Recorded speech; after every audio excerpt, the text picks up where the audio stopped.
প্রথম যখন আমার বাবার বাসা থেকে প্রোডাক্টটা বানানো শুরু করি, তো বাবা দেখে বলল যে, "এটা আমার বাসায় আমি অ্যালাউ করব না। সো আমি এই জিনিস যাতে সেকেন্ড টাইম না দেখি।"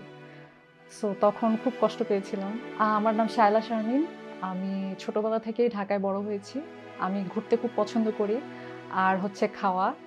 সো আমি আলহামদুলিল্লাহ আমার মতো আমার হাসব্যান্ডকেও পেয়েছি। আমরা ২ জনই প্রচুর ভোজন রসিক। বেসিক্যালি আমি ২০২৩ সালের মার্চ থেকেই বিজনেসটা ফুল দমে স্টার্ট করেছি। যখন আমার বিজনেসটা নিয়ে আমি ১ম পড়াশোনা শুরু করি জব ছেড়ে দিয়ে।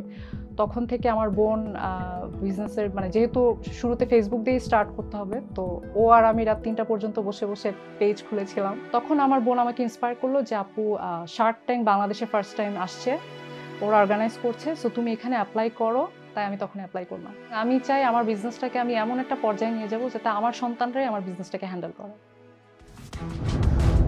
রবি নিবেদিত Shark Tank Bangladesh powered by Startup Bangladesh. দেখতে চোখ রাখুন ডিজিটাল প্ল্যাটফর্ম বঙ্গতে এবং প্রতি শুক্রবার দীপ্ত টেলিভিশনে।